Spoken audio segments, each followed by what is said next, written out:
forest po, there's no electricity.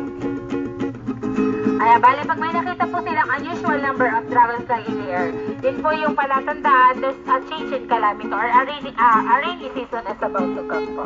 Alam mo, dance na naman. Ayan, palakpakan naman po natin si Kuya Justy Boy for the dragonfly.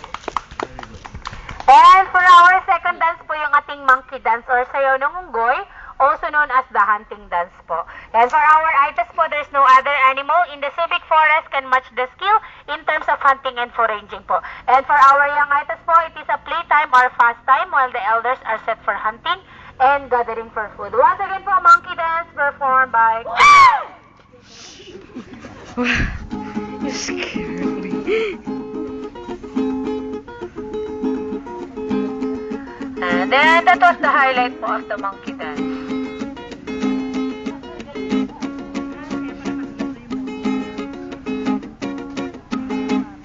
Ayan, palakpakan po natin si Kuya Joel. Kaya. For the last dance po, yung ating war dance or pagbabayani dance.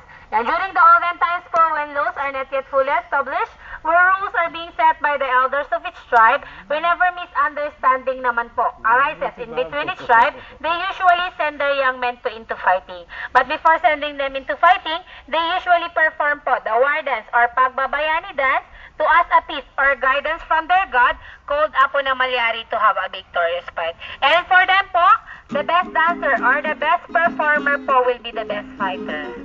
And actually, they're using real bow and arrow or yung ating pana or palaso.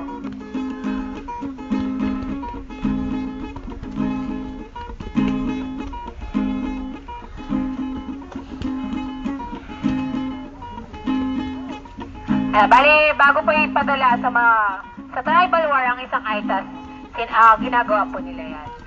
Yung magaling na mananayaw, siya rin po yung magiging magaling na mandiligma.